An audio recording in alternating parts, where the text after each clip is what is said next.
Hello বন্ধুরা, আসসালামু আলাইকুম। আশা করি আপনারা সবাই খুব ভালো আছেন। আজকে চলে আসলাম নতুন একটা ভিডিও নিয়ে। যে ভিডিওটা দেখলে আপনার গার্মেন্টসের চাকরি ইনশাল্লাহ হয়ে যাবে, যদি আপনার মনোযোগ সরে একটু ধৈর্য সহকারে ভিডিওটা দেখতে পারেন।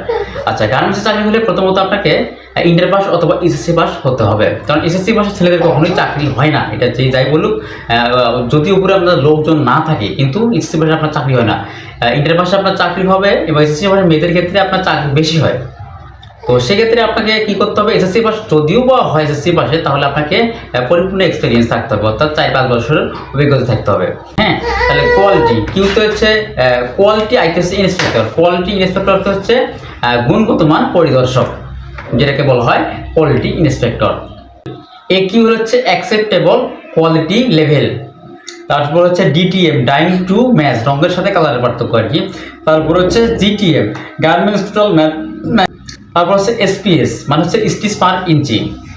তারপর হচ্ছে আপনার ইউপিসি, মানে ইউনিভার্সাল প্রোডাক্ট কোড।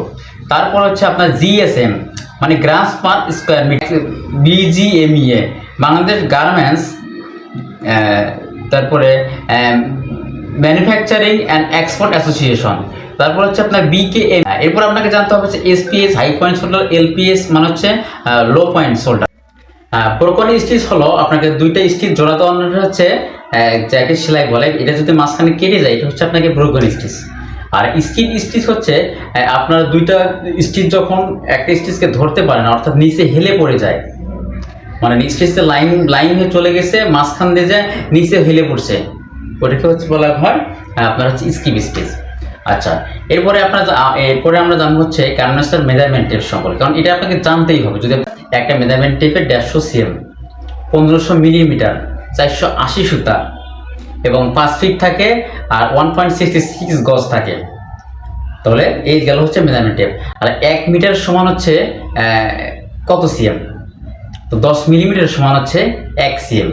10 মিলিমিটার সমান 1 সিএম। 1 ইঞ্চি সমান 2.54 সিএম। আর 1 মিটার সমান 100 সিএম। 1 মিটার সমান 39.37 ইঞ্চি। তারপর হচ্ছে 1 ইঞ্চি সমান 8 সুতা। আচ্ছা, স্টিচ কয় প্রকার? গার্মেন্টসের স্টিচ হচ্ছে 2 প্রকার। 1 নম্বর হচ্ছে চেন স্টিচ, 2 নম্বর হচ্ছে লক স্টিচ। শেড কাকে বলে? মানে একই কাপড়ের মধ্যে যে রঙের পার্থক্য হয় তাকেই শেড বলা হয়। ব্লু কার্ড এবং ব্ল্যাক কার্ড কেন ব্যবহার করা হয়? ব্লু কার্ড হচ্ছে টেকনিক্যাল প্রবলেম, আর ব্ল্যাক কার্ড হচ্ছে মেশিনের প্রবলেম। আচ্ছা, মুক আপ বলতে কি বোঝা যায়? মানে কাজের নমুনা বোঝার জন্য যে জিনিসটা ব্যবহার করা হয় সেটাকে বলা হচ্ছে মুক। আর ট্রিম কার্ড বলতে যা বোঝা যায় তা হলো একটা গার্মেন্টস যেসব পণ্য বা উপাদান ব্যবহার করা হয় সেসব পণ্য বা উপাদানের অ্যাপ্রুভাল কার্ডই হচ্ছে। আচ্ছা, কন্ট্রাস্ট বলতে কি বোঝা যায়? মানে একই সুতের কালার থেকে আরেকটা সুতের কালার যদি ভিন্ন হয় তাকেই কন্ট্রাস্ট বলা হয়। এছাড়া আপনার হচ্ছে থ্রেড কত প্রকার? থ্রেড হচ্ছে 4 প্রকার। কটন থ্রেড, তারপর হচ্ছে পলিস্টার থ্রেড, তারপর হচ্ছে সিলিকন থ্রেড, আর হচ্ছে লাইলন থ্রেড। তারপর হচ্ছে আপনার জিপার কয়টা অংশ নিয়ে গঠিত? জিপার হচ্ছে 5টা অংশ নিয়ে গঠিত। জিপার টেপ, জিপার টিপ, রানার, পুলার, স্টোপার। আর তারপর হচ্ছে ফিউজিং কত প্রকার? কটন ফিউজিং আর হচ্ছে পেপার ফিউজিং। হ্যাঁ বন্ধুরা, এবার আমরা জানবো যে গার্মেন্টসের ডিফেক্ট কত প্রকার। ডিফেক্ট মানে হচ্ছে মানে ত্রুটি। ডিফেক্ট কাকে বলে? বাইরের স্যাম্পলের সাথে পণ্যের যেসব গুণগত মান, যেসব সমস্যা বা ত্রুটি লক্ষ্য করা যায় তাই হচ্ছে ডিফেক্ট। আচ্ছা, ডিফেক্ট কত প্রকার? ডিফেক্ট হচ্ছে 3 প্রকার: মেজর ডিফেক্ট, মাইনর ডিফেক্ট, আর হচ্ছে ক্রিটিক্যাল ডিফেক্ট। আচ্ছা, মেজর ডিফেক্ট বলতে যা বুঝি তা হলো গার্মেন্টসের যে সকল পণ্যের সমস্যা পাওয়া যায় এবং যেগুলো সকল পণ্যের সমস্যা ডিফেক্ট পাওয়ার কারণে পণ্যের গুণগত মান নষ্ট হয় এবং বায়ার সেটাকে খুবই নর্মালভাবে না নিয়েও সাধারণভাবে নেবার চেষ্টা করে না, সেটাই হচ্ছে মেজর ডিফেক্ট। বা মেজর ডিফেক্ট হল অনেক ধরনের ক্লেম দিতে পারে, তারপরেও মেজর ডিফেক্টটা বাইরে কিছু অনেক সমস্যা, পণ্যের গুণগত মান নষ্ট হয়, কোম্পানির ক্ষেত্রে ওটা খারাপ ইফেক্ট করে। আর মাইনর ইফেক্ট বলতে বোঝায় যে সকল ত্রুটি পাওয়ার পরও বায়ার ক্লেম করে না, কিংবা সেগুলো যখন বাইরে নিয়েই ফেলে এবং নেওয়ার পরবর্তীতে তারা বুঝতে পারে যে এটা মেজর ডিফেক্ট। যেমন ছোটো একটা স্পট থাকতে পারে, ছোট্ট একবারই দেখা যাচ্ছে না, পরে ওটা বোঝা যাচ্ছে। এই মাইনর ডিফেক্ট হলে বায়ার তেমন ক্লেম করে না, পণ্য নিয়ে নেয়, তারপরেও ডিফেক্ট মাইনর ডিফেক্ট না করাটাই ভালো। আর ক্রিটিক্যাল ডিফেক্ট হচ্ছে বড় ধরনের সমস্যা। এই সমস্যার কারণে ব্যয় ক্লেম করতে পারে, পণ্যের গুণগত মান নষ্ট হতে পারে, কোম্পানির জরিমানা হতে পারে, তারপর অর্থনৈতিকভাবে জরিমানা হতে পারে এবং বায়ার মাল ফেল দিতে পারে। সেক্ষেত্রে বায়ার মাল রিটার্নও আসতে পারে, অন্য দেশ থেকে বা বিদেশ থেকে বায়ার মাল রিটার্ন আসতে পারে। আচ্ছা, তাহলে আমরা এবার জানবো মেজর ডিফেক্ট, মাইনর ডিফেক্ট হচ্ছে, ক্রিটিক্যাল ডিফেক্টগুলো কি। মেজর ডিফেক্ট হচ্ছে কি স্কিপ স্টিচ, ডাউন স্টিচ, তারপরে হচ্ছে আপনার অফেন্সিয়াম, তারপরে হচ্ছে ড্যামেজ, এরপরে হচ্ছে আপনার হচ্ছে গার্মেন্টসের অর্ডার হচ্ছে কি আপনার ওয়েল স্পট, তারপর হচ্ছে ডার্টি স্পট, তারপর হচ্ছে হাইকিং বা বিগ হাইলো যেটাকে বলা হয় আর কি। তারপরে হচ্ছে আপনার বড় বড় রয়েস থাকতে পারে। তারপরে হচ্ছে আনকাট থ্রেড আসলে মাইনর অল্টার, কিন্তু বাট বড় যদি আনকাট এমন হচ্ছে আপনার দেখা যাচ্ছে আপনার 12 ইঞ্চি বা 5 ইঞ্চি 6 ইঞ্চি আনকাট থ্রেড যদি থাকে সেটাকে আমরা মেজর অল্টার, গার্মেন্টসের মেজর অল্টার হিসেবে ধরে। তারপরে হচ্ছে আপনার পারফেক্ট স্লান্টেড বা লেভেল স্লান্টেড থাকতে পারে, সেটা বড় ধরনের লেভেল স্লান্টেড হতে পারে।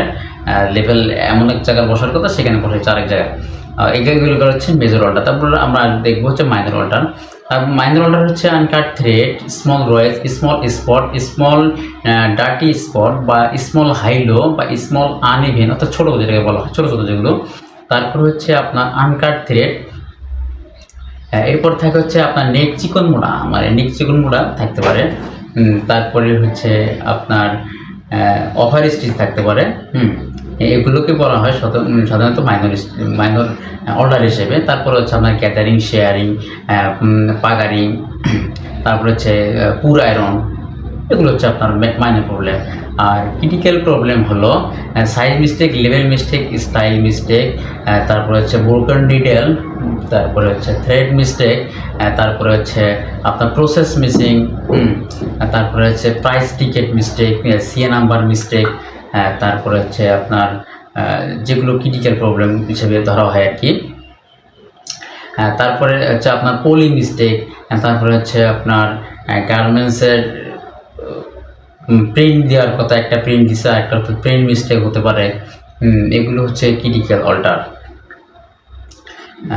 তা বন্ধুরা, এইসব বিষয়ে আমি যতটুকু পারলাম আপনাদেরকে শেয়ার করার চেষ্টা করলাম। এরপরে আপনার আদারওয়াইজ থাকতে পারে গার্মেন্টসের কোয়ালিটি পলিসি হতে পারে। যেমন কোয়ালিটি পলিসি আপনার কাকে বলে?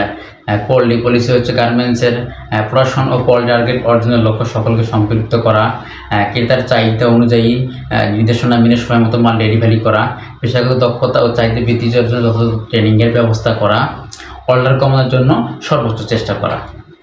এগুলো হচ্ছে কোয়ালিটি পলিসি। তারপর হচ্ছে আপনাকে জানতে হবে যে আসলে কোয়ালিটির কাজ কী। আচ্ছা, কোয়ালিটির কাজ হচ্ছে বায়ারের নির্দেশনা মেনে মাল ইনসাইড আউটসাইড চেক করতে হবে, রিপোর্টগুলো আপনার ঠিক রাখতে হবে। তারপরে হচ্ছে কি ইনসাইড এবং আউটসাইড মেজারমেন্ট রিপোর্ট করতে হবে।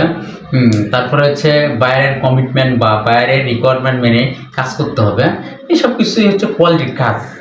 কারণ কোয়ালিটির কাজটাকে এটা তো আপনাকে জানতে হবে, তো কোয়ালিটি, তাই না? কোয়ালিটি হিসেবে আপনার কাজ করবেন, তো সেক্ষেত্রে এগুলোকে আপনার জানতে হবে। তো সবচেয়ে বড় কথা হচ্ছে কি আমি কতটুকু ভিডিওতে আপনাকে দেখে দিতে পারলাম তা জানি না। তো আপনারা আমার ভিডিওটা স্কিপ না করে পুরোপুরি সম্পূর্ণ দেখবেন। নেক্সটে কী বিষয়ে ভিডিও চান গার্মেন্টসের সে বিষয়ে বলবেন, আমি অবশ্যই আপনাদের জন্য ভিডিও নিয়ে আসবো। সবাই চ্যানেলটা লাইক করবেন, সাবস্ক্রাইব করবেন। সবাইকে অসংখ্য ধন্যবাদ।